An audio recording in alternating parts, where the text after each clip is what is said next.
What's up, everybody? Welcome back to the Bristol Bros. It's your boys, Sam and James here. We got Yev in the chat. We got all the regulars coming in and visiting. Sam is fresh off of lettering 1,000 pages. Yep. Got geez, I don't know, 10 more to go. Actually, I got more than that. I got 17 more to go.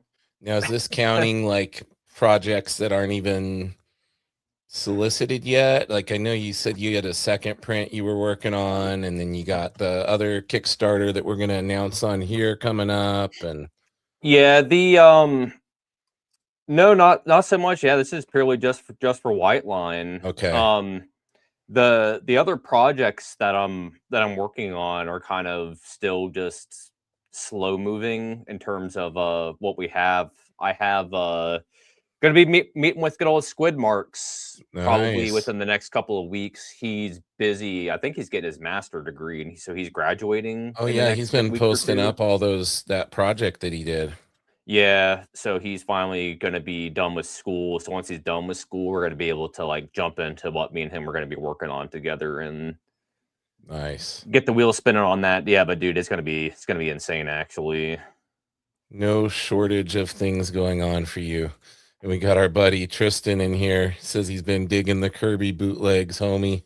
That's awesome. It looks like we've finally figured out the streaming situation because I'm able to stream to my channel again. That's right. Yeah, you know what I think it is? It's because before I had to have you on as an admin so you could do the recordings because it gives you that Yeah. feature, and that's what was messing it up. So now you're set up as a co-host, so it's not messing that part up. But all right, well, without any further ado, we've got I call him like a one-man art studio, just like Brandon Paul, because this guy pencils, inks, colors. You guys do everything. Sam, you're the same way. You do it all. We got Mr. Victor Medina in the house. What's up, Hey, Vic? what's up, guys? How you guys doing? Doing good. You're looking beautiful. You got your art in the background. Yep. There it is. Truly amazing stuff. And you've been busy too. You've been Yeah, the especially as Kickstarter of late. for Madcaps is gonna be coming out, and Yeah, it's out. We are like 450% funded with like nice. 11 days to go. That's great. So it's exciting. Hopefully, no issues with retrieving the money like poor Mateo is having with the Fourth Father Kickstarter. Oh, is he? Have you heard about that? No, I haven't. The joke is that he broke Kickstarter when his campaign launched, and he broke it again after it finished because out of their like 1,800 pledges, it's only collected 50 and like stopped. Oh, wow. And they're trying to figure out what's going on because that's crazy. No bueno. Well, thankfully, they finally got the money pulled like 2 days ago. Did finally they? Cleared.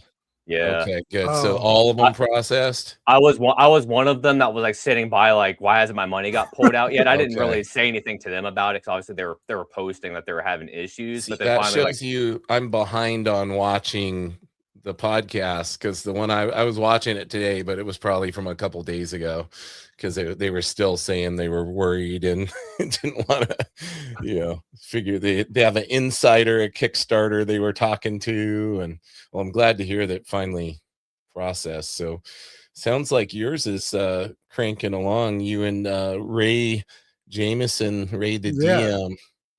Yeah. It's I know he said he broke a record. Like this is the most he's ever made in a Kickstarter. So that's exciting awesome for him. Yeah, super exciting. And we were talking a little bit on the Uncanny Artman stream about how much your art has changed since the first work you did for him.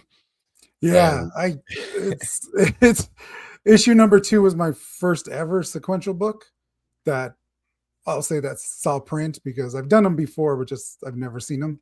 Yeah. Actually printed.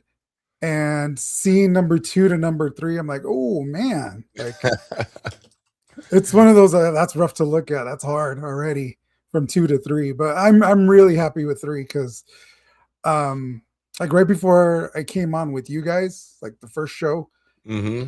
with you guys, like it just clicked for me. Something clicked, and my art, I felt like my art went up another level. And I've been really excited because unlike a lot of artists that don't like their artwork when they look at it, they're like, oh, I don't know. Yeah. Lately, I've been like, you know what, this looks pretty good. Like, I'm not totally disappointed with this. That's awesome, man. And you know, because you got to move on and learn the lessons and just move forward. I know way too many creators that are tempted to go back and do it over again. Yeah, 'Cause that's like, you know, you see that when you, especially when you got a gap like that, and you can see the drastic amount of improvement and everything. So yeah. it's kind of Well, got like to number, move forward and rock and roll. Oh, you're yeah. not the only one having a lighting issue, Oh, look at Sam. Look at that. mine. You got the sun shining straight into your camera lens. Yeah. Yeah. Here, Weird. Sam, take over for a moment. I'm gonna rectify this. Hold on. Well, I guess for you, Vic, right away, like when you're making art, I guess because you're mainly working with other publishers and whatnot, what are you looking for when somebody is handing you like a script to work with? Something that's not like a carbon copy of somebody we already know. A lot of selling points, people, when they like send you a script, they're like, hey, this is like Spider-Man, but if Bruce Wayne was Spider-Man, you know, they it's not much of a twist. I'm like, so I'm going to be drawing Spider-Man, just he has some money. I like when they are able to describe their characters as opposed to saying, if you like this and this, then you'll like this.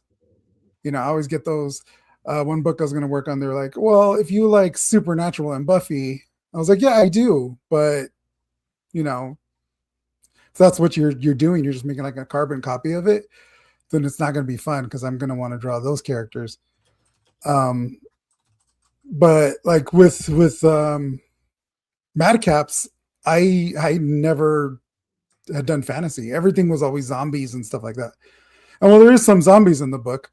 You know, it's more of like a fantasy D&D world. And I was like, I've never drawn characters like that, like ever, because I've never done anything D&D.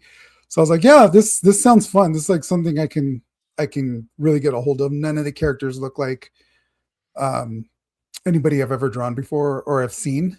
So that's a big selling point. If you send me your character and they're like, he's got a cape and he's got a cowl, but he's not Batman. He's, you know, he's some other animal. I'm like, but that's Batman. Like, and I'm going to end up leaning towards like, oh, this would look cool because he looks like Batman. And I want to stay away from that. But yeah. If your book's fun, like the next book I'm working on, they haven't announced it yet, but it's sci-fi, and I've never done sci-fi. Like I get a lot of superheroes and a lot of horror, so I'm looking forward to that because I haven't done too much sci-fi before. Did Ray provide you with some reference and stuff for the characters going into it? Yeah, he had model sheets, he had character sheets. Okay. And then he sent me the first issue. The problem with me going into issue number 2 is being like my first book in a while that was guaranteed to be printed.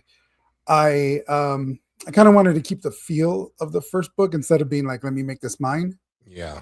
So I kind of messed up in that area. And you could see in some areas, like, I'm just like, oh, I could have fleshed that out more. I was trying to keep kind of that same spirit that the artist made in the first book. Right. And in number 3, I'm just like, I got to make this my own.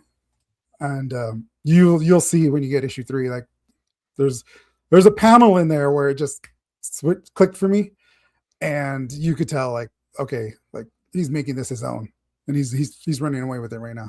Now, were you pulling all the chores on this one, or were you just penciling and inking? I'm just doing pencils and ink. Dan Kemp, who has colored Spawn and Spider-Man, he's doing the colors for it.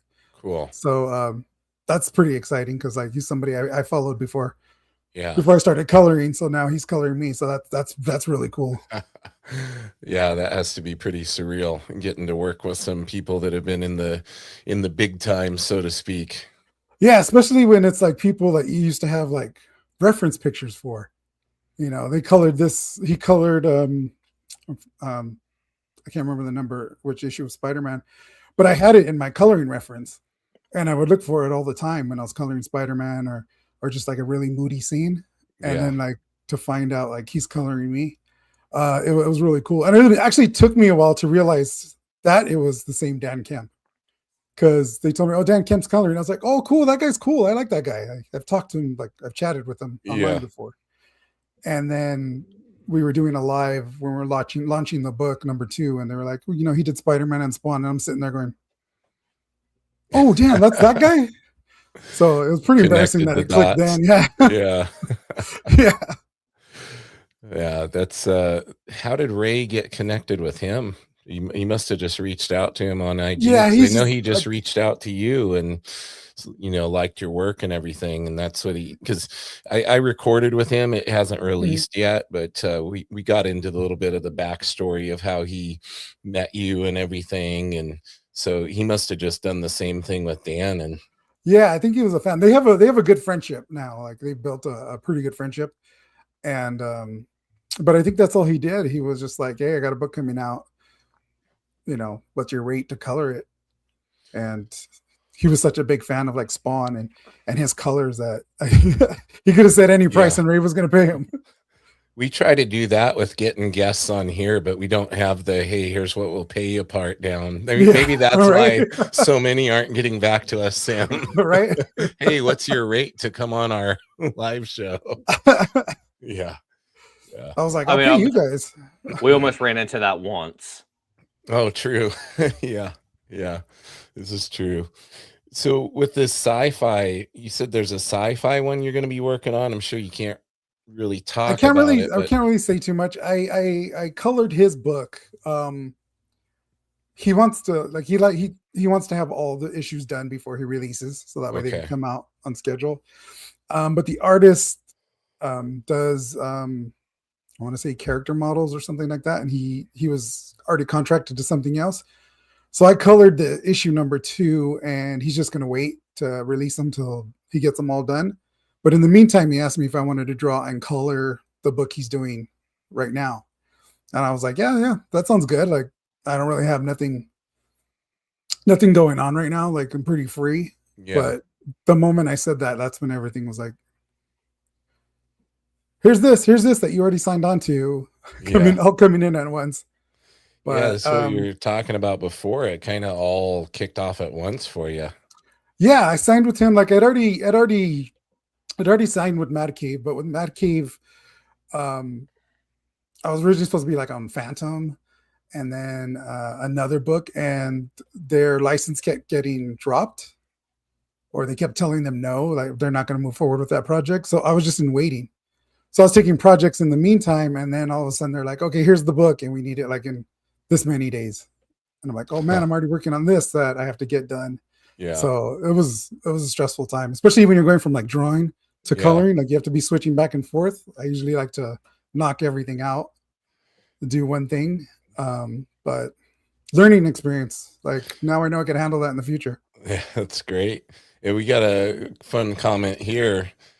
Dave Kemp, Dan's brother, does some colors for Michael Gardner. He says they are awesome. Oh, sweet. So apparently their brotherly coloring duo. Yeah, I always say Dan because I hear Ray say it's Dan that's coloring the book, but I always get the two confused because it's Dan and Dave Kemp. They're both colorists. They both work together. So I'm always like, which one was which? I always get confused. It's like the Man Bros too. Clayman has a brother too, I believe. Or like the Dorians. Nobody's like the Dorians. They broke the mold. They made two of them and they broke the mold on those guys. They are characters, man. Love those guys. They got enough energy for all three of us. Yeah. Yeah, once you get Ian going, he can keep up with or surpass Guy. You just got to get him wound up and get him on the right topic. Yeah. I thought he was going to be like, "Oh, they're just complete opposites." And then once he warmed up and started talking, I was like, "Oh, no, he's just like his brother. He can carry just a little less brash." Yeah. Little more Professor X, a little less Wolverine. Yeah. What's crazy is how different their styles were. Like, I thought, okay, well, they grew up together, and they were drawing together and stuff like that. So maybe there'll be some Totally similarities. different Oh, influence totally different. set. Totally different. Yeah. Yeah, Ian was more the fine arts guy, like studying the old masters, and Hmm. Guy was more, he was studied that too, but he was more like into the comics and Yeah. that style of art right out the gate, it sounds like. So Yeah. yeah, it's interesting to see how they both evolved, but I didn't realize how much Silvestri influence that Ian had until we had him So on he the did that. Yeah. stream. He did that Batman, and I was like, oh, that's like straight out Yep. of like his last Batman Joker run. Yeah. Like he had all those lines, like ton of detailed lines in there. I'm Yeah. like, that's exactly. It looks like it was ripped out of the book, like a carbon copy. Now for this sci-fi project, is this guy planning on doing a Kickstarter as well, or does he have No, a? he's got funding. Oh wow, okay. He's like, I don't want to say too much, but he's got funding because he's done stuff with Hollywood before. He's connected. Yeah, and like his other books, like I'm always wary of like people who are like, oh, I know this person, that person, whatever. But with the last book, he was like, do you want me to pay you up front? You want this? Like, how do you want it? And you know, he was really cool. And then I see him like doing all this stuff, like he's posting it, and I'm like, okay, well maybe he is. And he's already asking like, oh, which convention do you want to go to? And I'm like, well, the dream is like New York. I would love to go to New York. He's like, okay, we're gonna try to make New York work to go promote the book there. Wow. And I'm like, awesome, like cool. Like this is quite the that's connection. where I've always wanted to go. Yeah. So I mean, if it pans out the way we're hoping, then it could be a pretty big thing for me. Like the biggest thing I've done to date, for sure. Now the Mad Cave contest that you won, that was for coloring, and Yeah. you did recently get to publicly unveil the book that you worked on for them, right? Yeah. Flash Gordon Quarterly number 8 comes out in July 22nd. Nice. I'm super excited about that because I don't know how it is for other people, but I've never seen my books or my artwork on a stand next to other comics. So to be able to go into the comic book store, pick up my book, it's gonna be pretty exciting. I'll probably record it. You should, man. Yeah. That's an exciting thing. Well, Yeah. I'm hogging all the conversation, Sam. What else do you have for Vic? Because Vic and I get to talk all the time offline. Sam will probably be hitting you up for some cover work in the future, if he hasn't already. I'm always scheming. Always. Yes. He says, colorist, eh? Yeah, I've been trying to go down the rabbit hole with colorists, and my luck has been striking out, to be honest with you, with the project I'm trying to work on. Is it a thing of dependability or just not quality? Mainly I wouldn't say that it's either, actually. It's mostly just like not being able to like meet on like what I'm looking for creatively.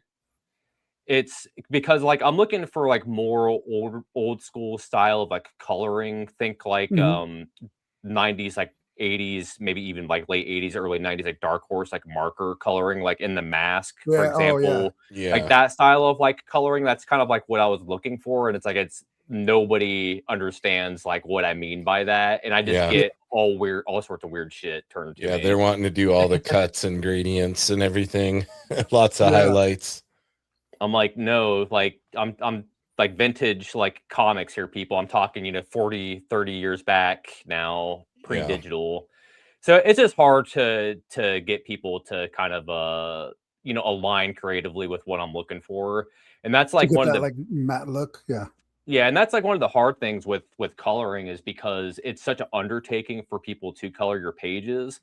So you kind of feel like an asshole when you reach out to people to like get them to ask them to color stuff, but you always want to get, a sample before you actually move forward with doing something, because it's like if you color 30 pages of my comic and I get it, I'm like, no, but I've already paid you. It's like now I'm stuck out of money in a comic that I don't like. You know what I mean? So No, Too I rough. think a lot of like a lot of up and coming colorists. There's been a lot of guys reaching out to me lately, especially after I won. They just try to over render, like they don't understand like lighting quite yet, and they're trying to put like these glows, and I'm like, why is there a glow all around his face? That's not like how lighting works. Yeah. All they got. I always tell people just look like somebody who you admire, who colors, and just try to like do what they're doing on that page, and figure it out, because that's the only way you're really going to learn. You're going to make a lot of crappy art, a lot of crappy colors. I know. I could show you guys a folder full of my colors when I was like, yeah, coloring's probably not going to be for me. But yeah, it's a process. It's just like drawing. But you know what? If you can draw a little bit, even a little bit, if you can draw a little bit, and you understand shapes like of anatomy, or just an object, like how it should be shaded and how the light hits it and stuff like that, you are probably miles ahead of most colorists. Because I've even picked up some professional comics where I'm like, what is this? Like, well, this is awful. Like I picked up last book I picked up, I want to say it was Deadpool, Batman, drawn by Capullo. I'm a huge Capullo fan, and I thought this is like a dream team of guys on this book. And I opened the book and I'm like, who colored this? Because they phoned it in. Like, what is this? It looks like flats. And there's not a lot of guys that can do like that flat color. There was a colorist who colored, I want to say it was Hawkeye. This was a while back. And he used very flat colors to color it, but the book still popped. It looked fantastic. And there's not a lot of guys that can do that. So like you get like these professional books from Marvel and DC, and the colors look flat, and this is supposed to be like a big book. Like it's an instant turn off for me. Like if the book wasn't in a board and I was able to see the inside, I wouldn't have bought it. I would have been like, no, I'm not spending my money on this because somebody just phoned this in. This is awful. Yeah. That's interesting though that you do bring that up, and that's something that I've noticed, or I guess it's something in general that has kind of happened over time, is that colorists have become more renderers than they are coloring anything, because they're able to add more dimension to things because of their coloring. And all of my comics all have heavy screen tones on them, so it's like a lot of that like lighting and rendering and stuff is already done. So it's like when I hand that to people, they don't know what to do with it. Yeah, it's not like open line work that they can interpret. Yeah, and then you get a lot of colorists who have one style, and they don't realize like, hey, this guy's like when I color myself, I use very heavy rendering because I have so many lines and so many cuts and so many things in mind that it works for my artwork. But if I get, let's say if I was to color like Yev's artwork, I would do something softer because his isn't as sharp as mine. Yeah. In the sense that like I have all these sharp lines and angles and stuff. Nothing's really rounded, but like Yev's would need like a softer touch. And I think a lot of times the guys just are like, this is how I color. I only have one way to color, and they're not complimenting the artwork. They're just doing what they know. So you really gotta like study who you're coloring.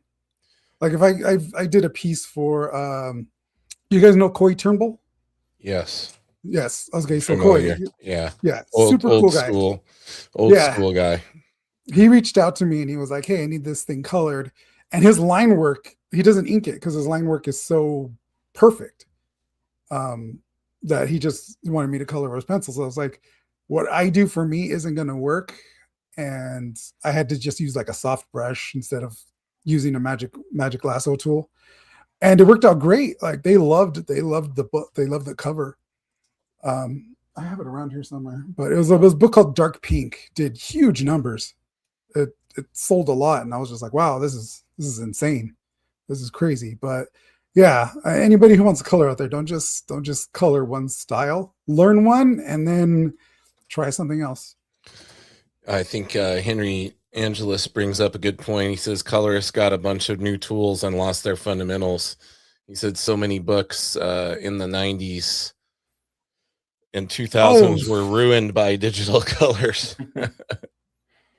those old digital like that's where I tried to learn how to color, and I just couldn't. I bought like how to color comics digitally, and it was like reading a foreign language. I was like, I have no clue what this. It wasn't until K. Michael Russell, who a lot of guys learn how to color from him because he does a lot of tutorials online. I bought one of his tutorials, and I was like, oh, that makes sense. And then I started going to like colorists YouTube page where they weren't necessarily like telling you how to do stuff, but you could watch their process and study what they're doing and what brushes they're using and what do they have it set to.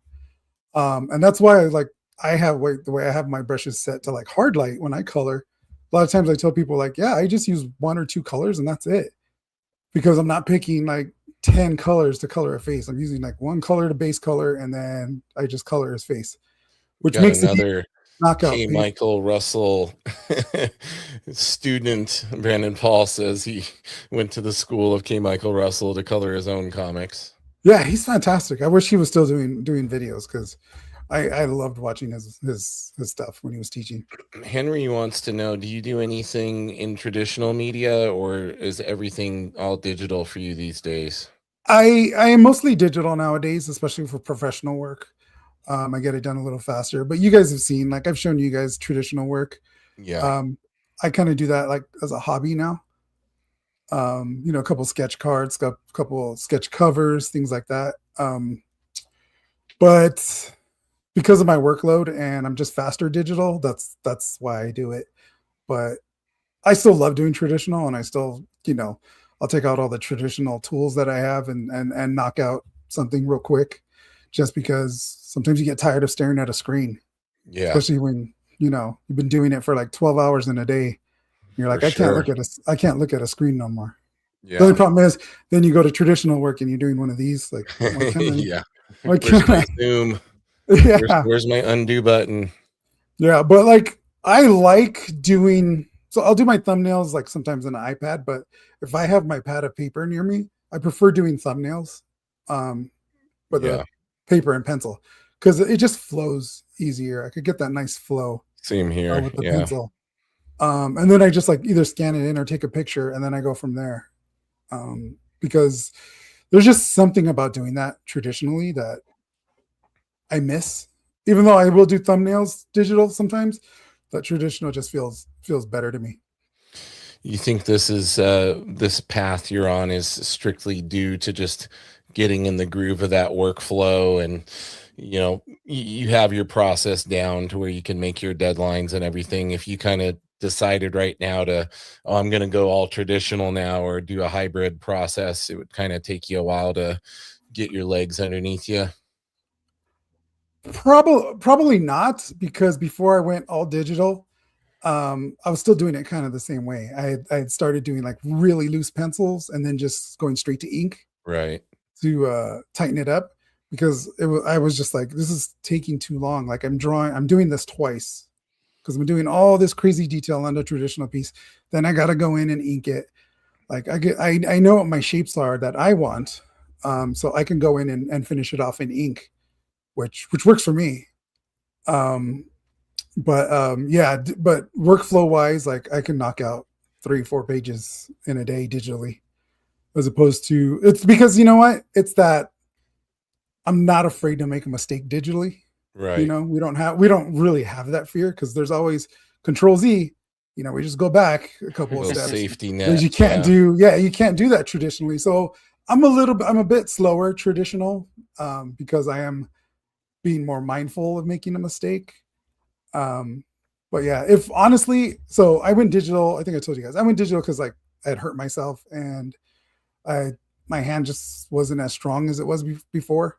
And that was the big switch for digital. I was like, it's just easier. Like I can have like the tools kind of help me a little bit, because my hand was shaking. So, they have stabilization where like things are smoother. And then once I was 100% again, I was like, okay, now I'm just used to this. And I stayed. Plus, when I've done things traditional, it seems like people don't like it. Really? That's Yeah, interesting. You showed those sketch cards yeah, Sunday, and those were amazing. yeah. Every time I've done something traditional, I'm like, hey, this, if anybody wants it and stuff like that. And crickets. You feel that your style is drastically different when you work traditional, or Mm, I don't think so. I know for me, it's like the limitations of like coloring with like Copics and stuff like that, as opposed to what I can do digitally. yeah, Sometimes I feel like, oh, well, how am I going to make this pop the way I do when I'm coloring on the computer? But like line wise, like I like the way my traditional artwork looks, black and white. Oh shoot, I just dropped something. uh, Yeah, I think it looks cool, and I guess other people don't. yeah, maybe they're just used to what you can do. Like you said, the colors maybe pop a little bit more, or Yeah, I think people are used to seeing a certain style from me, yeah, especially like with my colors on my own artwork. Like I just have a certain way of doing it that I can knock it out real quick. Um, I think when I go to traditional, I really have to think about what colors I'm choosing before, because there's no, go back. So, like I just did the one for like for the madcaps. I did like a quick traditional drawing, and I really had to think about it, like which green mixes well with this one, this. There was a couple of things that, traditionally, if I was to choose the wrong color, I just like, okay, I'll just delete that layer and yeah. go over it again. But I like traditional. Like when trying to break in, that's what I did for years. It wasn't until I came back recently that I was digital, and that's what people seem to respond to more. I don't know what it is. In regards to you getting into coloring, I know you told me you initially got into it because there was some work you did, and the the coloring that was done on it wasn't up to your. You didn't like how it looked, so you're like, "I'm going to do it myself," and then you did it, and then you also It was didn't awful. like how that looks. So Yeah, you're like, "Well, I told maybe them to this is use a the one. little harder." Yeah, I was like, this is You're like, "Maybe awful. this is a little harder than I thought." And then you Yeah, said I that photography, when you got into to photography, that kind of made a light bulb go off for you in regard to like color and composition and all sorts of different things.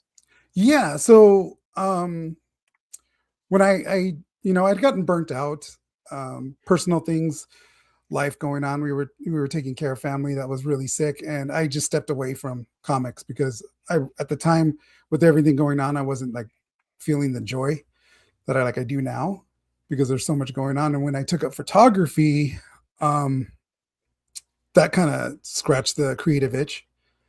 And then, my wife, the life hostage, she started doing. She went to study makeup, and we were doing. She was doing the hair and makeup, and I was doing the photography, and we were learning from like these industry professionals. The guy who was like the makeup artist for Oprah was Oh teaching wow. her. And when I was having trouble grasping color theory, and this makeup artist explained color theory to me of someone's face and how you change the color of it and hide blemishes and all that, it just clicked. Like everything was like, whoa, that's how it's supposed to be. And that's how that works. This color complements this color. Like, even though you have a color wheel, like for me, I was just like, I don't know, this doesn't look right when I do it. But learning through like a makeup artist, for some reason it clicked. And then like, posing, we did pinup photography. So it was a lot of like the sexy lines and everything, which you use when you're drawing comics. Like you want to make the women look sexy. And how are you going to have them stand? You're not just going to have them with their arms down or anything like that. They have to look really good. You start thinking about those things. And once I was ready to come back to drawing comics, and I had that itch again, everything I had learned doing photography just made doing comics so much easier. I was like, whoa, okay, this is how this works and this is how that works. All I needed was like to learn, like, how do I get from point A to point B? Like, how do I make my colors that I'm choosing look as good as, what's in my head? And once you get that down, then, you know, it's almost like the sky's the limit. Like you can make anything work. Our buddy Sean from Ink Pulp, he says he recommends like learning something new and how it can contribute to improving the skill that you're trying to get better at. So it sounds like that was what happened for you with delving into the Yeah, and photography. I don't know if this happens to anybody else. I don't know if like I was forced to take a break from comics. Like there was no time. Um, my mother-in-law was she passed away, so we were kind of forced into a different schedule and everything. But when I came back to it, um, it was almost like I was learning how to draw and how to color without like implement like actually like going in and studying. Like all of a sudden, like I came back and I was like, why can't I draw a foot now? I could never draw a foot before. Like it wasn't like I was studying how to draw a foot, but it was just paying attention to everything around me a lot more. Yeah. That I was like, that's how that is supposed to look. That is how, the hand should be looking, or someone's face or expressions, things like that. Um, I was like studying without even realizing it. Yeah, maybe it just took that little step away to, cause a little bit of a reset in your brain and open your eyes Yeah, if to you different aspects that you weren't noticing before. yeah, if I was to show you guys like the artwork I was doing before. So when I worked at Disneyland, um, I was listening to everybody. I got in my own head, and I'll admit that like people were like, "You're so awesome, and you're so this, you're this." I wish I could draw like you, and I was like, "Well, maybe I am this good." And then you get a reality check of like, "No, you suck. Like, what are you doing?" No. Right. And I was at Disney, and we had done this contest where we like did decorated like a Christmas door, and I drew like people that worked there on this door. And while we didn't win the contest, the Disney animators, not animators, Imagineers came to talk to me. They're like, "Hey, would you like to work for Imagineering?" And I was like, "No, that's not. It's not anything I want to do. No, thanks." And they came and asked me a couple of times. I was like, "No, it's not something I'm interested in. I wish I would have done it. I mean, I probably would have been fired today, but um, it was just one of those things that I was in my head like believing I was better than I was because I had so many people telling me I was. And then when I met Yeah. when I met the life hostage, her first reaction to some of my artwork was like, "That's not very good. Like, look at his hands and look at this." And she collects comics. Like, she's a comic reader. She knows more about comics than me. Like, I'm constantly going to her for like, what is this? Who's this character? She's like, "Man, you're an idiot." But she would tell me, like, she would flat out tell me like it's not good. And I would push myself to be like, okay, it's got to be better. It's got to be better. And that's why I always tell people, like, have somebody in your corner who's going to tell you when something's not good. Have somebody in your, that's gonna say like, "Hey, this needs fixing." Like we have like the group chat, and if somebody posts artwork, Yeah, there's no like fear of somebody saying like, "Hey, I don't know if you noticed this, but this is off," because we're exactly. all trying to make sure we're all getting better. Yeah, Sam helped And me with that's that on Sunday. He noticed that thing looked like the yeah, guy's ear, and I didn't even realize it. I just yeah, couldn't see it. Once it yeah, was pointed out, it's like, oh crap, it does look yeah, like that. yeah. Yeah. Seriously, yeah. If you could have somebody like that, and don't get offended so easy if somebody tells you that something doesn't look good, um, you're going to improve drastically Yeah. because you're not seeing your mistakes. You keep doing them over and over and over again until one day you do end up in front of an artist or an editor, and then they're like, "Hey, this doesn't look right. That doesn't look right. That doesn't look right." And now you got to go back and fix it when you spent all this time not doing it correctly. So that, I mean, it's awesome. Like our little group chat that we have is awesome because we put stuff in there, and if anybody says, "Hey, that looks funny," we're like, "Oh yeah, it does. Let me Yeah. let me fix that." So Yeah, like, people yeah, can it's great. be especially it seems like up and coming, young artists, a lot of times they are quick to be defensive about feedback. And Hmm. it's just one of these things where you gotta have a thick skin for it. It's like it's one thing if somebody's just being rude and they say this looks like garbage and they don't give you any constructive criticism, but it's if somebody like especially like like a Guy Dorian or something who's been in the industry for 30 years is trying to give you advice and tell you, here's what you could do better. Like you'd be Oh dumb yeah, to not take that advice. yeah. I've been called a bully a bunch of times just because I've said like, hey, I think your perspective's off on this. Like Right. it's off. Like if your buildings aren't going in the same perspective, one's going over here, one's going over there. It's it'll make your art look better because you're picking up on these things. And I had this person like start yelling at me, and I had like somebody else that knew him messaging me, and I was like, dude, I was just telling you that your perspective was off. The internet bullies Yeah. were coming after you. So I don't like now. I try not to say anything. I tell people, like, I have people reach out and he goes, hey, do you mind taking a look at my work? I was like, I have no problem looking at your work, but as long as you understand that I'm just not gonna, be blowing smoke up your ass and being like, hey, you're awesome. Like, whoa, where did you come from? And yeah, you're it's like better how honest do you want me to be? Yeah, and I let them know because I'm not gonna be brutally honest. Like I'm not gonna be like Ryan Benjamin was to me. I was gonna say you've had some experience. My buddy Ryan Benjamin, Yeah, he took it. Ryan Benjamin ripped me a new one. Whoever doesn't know, he ripped me a new one where he was like, "You should probably stop drawing and just stick to coloring." And I was like, oh, like man, but funny. I did take everything he said and worked on it. And you had his intended result for doing that was you were like, I'm going to show you. Yeah. Oh yeah. I'm big when it comes to that. Yeah. Like the life hostage will say like, don't get mad at me. I just told you this is wrong. And I'm like, I don't know. I'm going to show you. What do you know about? I get like that. So yeah, I went back. I remember going back that night after Ryan Benjamin ripped me apart and was like redrawing it on my tablet.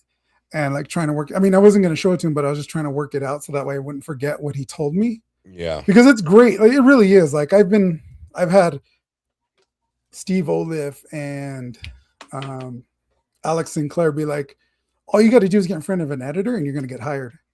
And I was like, whoa, that's awesome. But I would love some criticism just so I could work on it and, I could become better.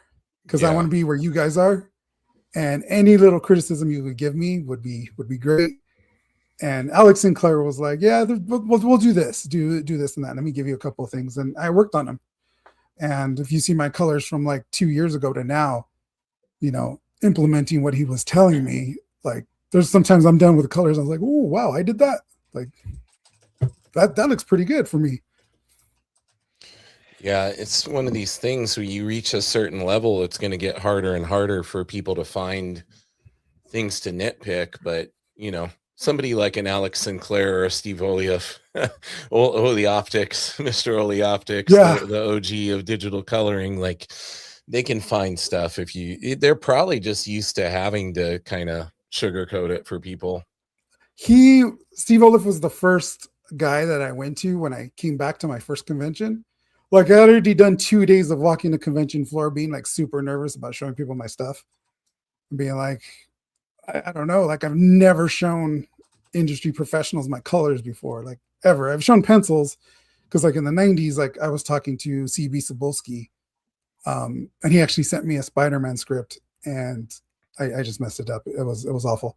But, coming back and then like, I'm going to actually take colors. Like I'm going to try showing my colors to an industry professional. Like, let's see what happens, and to have somebody like him right off the bat being like, who do you work for? And, what have you done? And I'm like, nothing, nothing. Like, I'll tell you right now, I haven't done anything. Like this is the most I've done.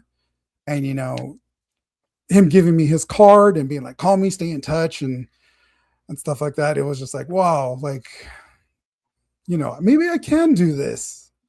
Because I think I told you guys early on, I was told like, you're getting too old for this. This is a young man's game. And I was like, oh, okay. Yeah, that makes sense. Like, I get it. Like I waited too long to come and do this. And then, you start talking to other people and they're like, what are you talking about? Like I got started like when I was like 40 and stuff like that. I was like, really? They're like, yeah. Like you're not an expert in your early 20s. Those are the guys that are like savants at drawing. Especially now with digital too. Mm-hmm. Because the main hindrance of why they would say that, as far as having longevity in a career coming into it old, was the hands and eyes are going to go. And it's with digital, you pretty much solve that. So that's the barrier to entry there is changed quite a bit nowadays. The biggest drawback, and I tell everybody is one last thing. It's not like they're trying to build a new superstar and build a career for you like they might have been doing in the old days. They've got away from that a long time ago. Yeah. The biggest drawback, I always tell people this, and for digital, is once you start to feel like I could do whatever I want, I could do anything, you start to go like I've seen some guys zoom in super close and draw detail super close. I was like, they're not going to see that. If that gets printed, you're not going to see that. I've done that sometimes where I zoom in and I start drawing somebody's face, and I'm like, wait, all those that's lines never going to show. Like, and turn into a little blob. Yeah, they're going to be in the background. Nobody's going to see that. Same thing with colors. Like, I would zoom in and start coloring somebody's face, and I'm like, just as much as I was coloring the characters in the forefront, and I was like, no, nobody's gonna ever see that. That's a shape in the back. Like a quick pass, I'm done. Move on. That's why they say you should print out your work at whatever size the book's gonna be, so you can actually get an idea of what translates and what doesn't. I would also say, if you're doing digital, there's a way of locking your zoom, so that way you could only go and then just leave it at that. Like, I don't do that anymore because I'm kind of used to a certain size. Right. But every once in a while I get carried. Like when I'm drawing with you guys, sometimes I'll get carried away and I zoom in and I'm just like drawing there, and I'm like, this is not going to make a difference. I'm wasting time like drawing this face.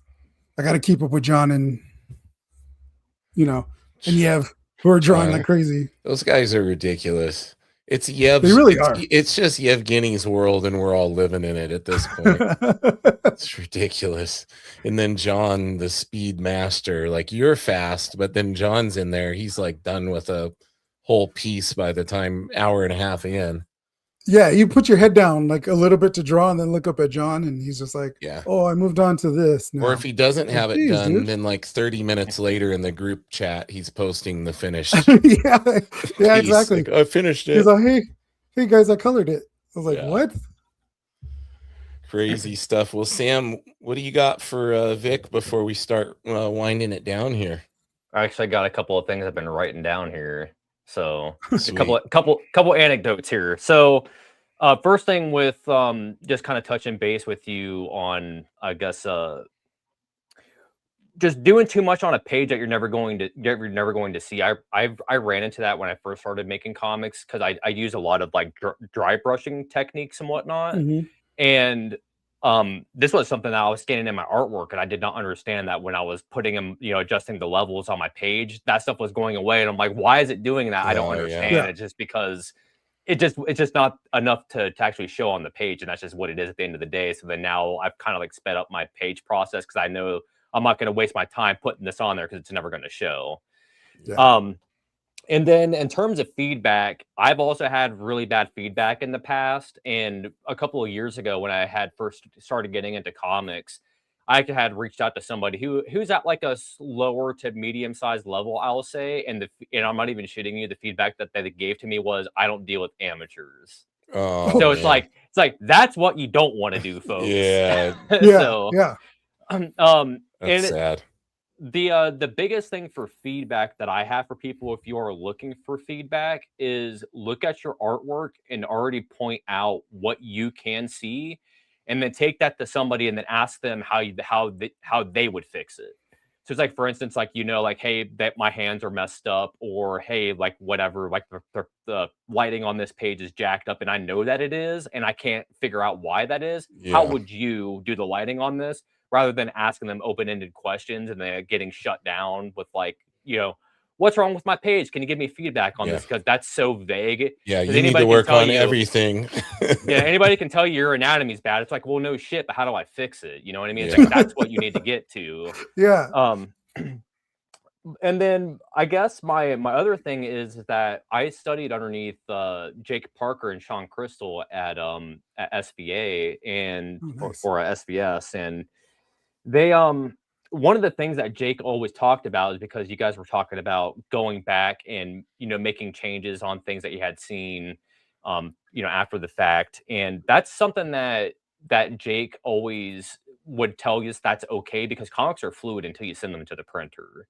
So if Hmm. you have time to fix it, go ahead and fix it. But if you don't have the time to do it, don't stress over it and just fix it on the next one. Yeah. Yeah. And just for an example, I'm gonna give myself the screen here. I don't know if it'll show very well, but on the back of my comic, right here, you can see on the border Oh yeah. image doesn't touch the border, Yep. and I didn't notice that when I sent it to the printer, right? Hmm. And the very first time that I sent this was the first run of it, and it bugged me ever since I noticed that. And I'm like, fuck, like why didn't I see that? But I just sent my second printing to the printer just a couple of days ago, and you know what I did? I fixed it. Yeah. So it's like that's Nice. what I mean. It's like don't obsess over little things like that, especially that you can over time you can just correct it in the next one. Then again, if even if you mess up a book and did like design that you didn't like, if you go into a second printing, that's just stuff that you can correct and everything like Yeah. that. So Yeah, and a lot of times it doesn't bother anybody more than it bothers us. yeah. Like a lot of people don't notice, but it's that thing we know, like it's there and it's the stands out to us. Yeah, that's great advice, Sam. And then the one question that I did have for you, Vic, is because like right when you first came onto the show here tonight, you had mentioned that you were working on that you had worked on Flash Gordon a little bit, and Flash Gordon, Mhm. obviously for all three of us here, is something that we didn't grow up with. It's definitely an order like people that grew up in like Yeah. the 60s and 70s were more Yeah. fond of. So was that like a project that you were excited to work on? And if so, it's like what were you looking at to kind of get inspiration for like the coloring that you did on Um, so Flash Gordon for me, I only knew the song, the Queen song. it? Yeah. Um, and then I had to do my homework because they said they'd give me Flash Gordon. I'd already studied the Phantom for like a couple of months. The movie, there was a couple of things of artwork, but to go to Flash Gordon and they're like, hey, it's not going to be a Flash Gordon centered character because the quarterly they focus on his side characters. So I was going to get someone named Mora, I believe her name is. And you type in Flash Gordon into the internet, and you get Ted, the Oh movie Ted. yeah. You That's get clips right. from the movie Ted, and I was just like, oh my gosh, this is where am I going to find all Oh, this look stuff? at this And then comment. Brandon Paul says all I know about it. I yeah, mentioned Ted. See? Ted, I did the same thing. I was like, oh my gosh, like what am I going to do? Because they send you books, like for anybody that's worked with a company before, they send you a library of what they have before, like every book they've done. Like I have every Flash Gordon thing from Mad Cave in a file. Problem is, like the character and the way they wanted me to do it, none of that reference was in there. Like in mine, she's in a costume. She's dressed in like military fatigue type of outfit, and in the book she's dressed in a gown. So I'm like, well, what am I? How is this going to work? And then seeing once I got the line art, and I was like, oh, this guy's art is really good. He made my job so easy because he's very detail oriented, and that's the way I like to do things. So I already knew like I won't have to stray too far from my style, but I will have to like give it a softer touch. And I could actually show you guys a page. Here, let me share. Yeah. Let me share. Um, bear with me real quick, fellas. No worries. Well, I share this is my favorite page that I did. I was super happy with the way this one came out. I think I've shown James. But Oh let me, yeah. Is it the one with the headgear? The boxing yeah. headgear? Yeah. Yeah. I got carried away with it because I was like, you know what? I love Here we go. Let me pull it up. I'm a here. boxing fan. So like oops, my camera turned off, so bear with me. Yeah, there you go. Now you gotta scroll it down. Yeah. So Yeah. like this right here, she's got very soft features. So I knew like coloring in very softly was going to work for me. Yeah. This is going to be really easy. But I wanted to make it very, very dramatic. Like I know they're just in a gym, but I wanted to make sure she popped off the stage, off the page, that everything else popped. That each panel, well, it has different lighting, like especially this one, you can see like more cool tone to warm tone. So that way, when you see this, it's very. This one pops out a little bit more because she has the warm tone of her helmet and the lighting in the back. But he didn't he didn't break the panel too much right here. So yeah, that was a difficult decision to like, how am I going to make this pop? So like by giving her headgear, like being red. Oh, there I am. Where'd he go? He Big boy. disappeared. Oh, we lost whoa. him. We lost him. Oh, he'll be back. I got to get my face off here, though. Jeez, that was too big. Too big of a big screen. Yeah, he disappeared. Must have had to do with the screen sharing. Mr. Brandon Paul wants him to start up a Patreon. I think you should start up a Patreon, Brandon, to give us all the inside scoop on Chuck. Sorry, Henry. He's back. My internet just dropped. Like, We got you. We got you back. Let's make sure you got audio though. There we go. Yeah. Okay. Yeah. So getting back to that page, like, it's all balance. They were in a gym, but how do you find ways of making each panel stand out from the last? And I always do the thing of whether I'm drawing or I'm coloring, which panel is going to be the big panel of that page, whether somebody's talking or there's a fight scene. There's going to be one panel that's going to be the eye candy, right? There's going to be that one that's instantly going to draw your eye. And how are you going to complement that one without like pushing the other ones to the back, because you want it all to flow and you want to be able to everything to look cohesive. But how are you going to make that big panel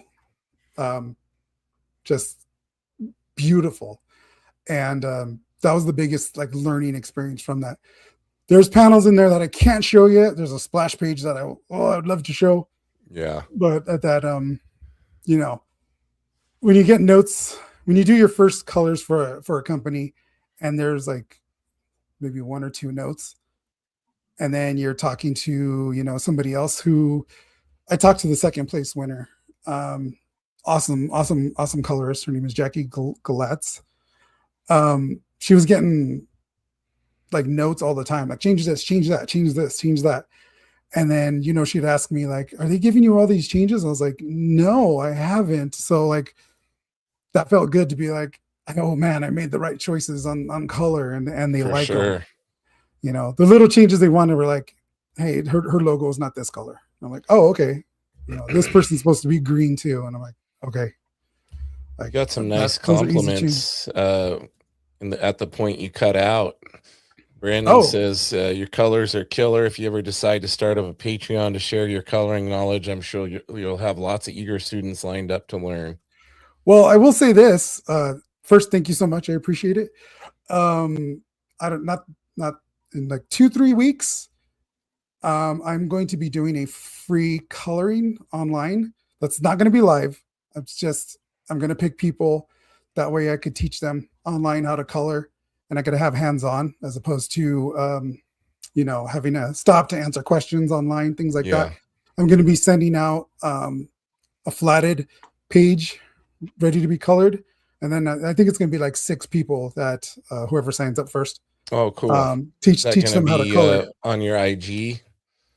Yeah. I'm going to be announcing it soon. I had to move it because I forgot that I had a convention that weekend. Gotcha. But it's going to be towards the end of the month. And then first time I'm saying this, but me and Steve Cannon are going to be starting a live where it's all about color. There we go. So we're talking about it. We're going to hash out some more details tonight. Awesome. But it's going to be It's going to be the all coloring, how to color. So this how is we color. breaking news on Bristol This Bros. is breaking. Nobody, only me and Steve know this so far. So That is amazing, yeah, dude. yeah, it's going to be fun. That's going to be really cool. Yeah, Can't we don't wait see for too that. many coloring stuff. So we were like, hey, let's get out there, Yeah. and color and teach people how to color. So it's going to be fun because we both have very different styles, like very different. Any excuse to use this too. We got breaking news about the Steve Cannon and Vic duo. Yeah, and Steve uses Procreate to color. I use Photoshop and a little bit of Clip. So we should have the bases covered if anybody like how to. So Nice. it's going to be fun. Michael Gardner wants to know, when's it coming out to buy? The Flash Gordon, Yeah, the July Flash. 22nd. July Nice. 22nd. You can already pre-order it on the Mad Cave website, I believe. Awesome. Yeah. And our buddy Eric Howard made it in late, but he says he's gonna rewatch later. Awesome. And Brandon says awesome regarding the live stream with Mr. Steve Cannon.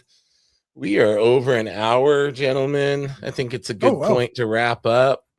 Yeah. Mr. Sam, you got anything left? You want me to plug your Instagram? Look at that. Yeah, just on Instagram, Sensational Press. Go ahead over there and follow me. I got a Kickstarter that's going to be launching here probably the first week of June.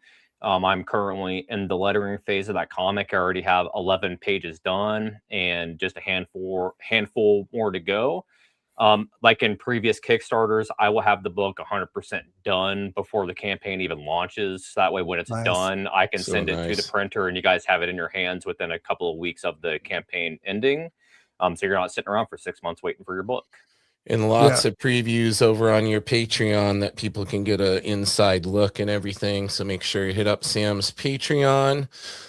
Make sure you give Vic a follow over on Instagram. Instagram's your main kind of place that you're active, right, Vic? Yeah, it's been good to me lately. Perfect. It's been very good to me lately. So yeah. And take care, Dan. And lastly, if you go join the Nerdy Musings Patreon, you can get access to each week's episode up to 48 hours early. Mr. Brandon Paul was actually the first paid member of the Nerdy Insider tier, so he's been checking out those episodes every time a week before they come out, essentially. So make sure you head on over there. Have a great night, everybody. Appreciate y'all. Vic, appreciate you hopping on with us. Oh, anytime. Thank you for having me. Sam, get back to lettering. 11 more pages before you go to bed. Yes, sir. All right, guys. Later. Bye. Night.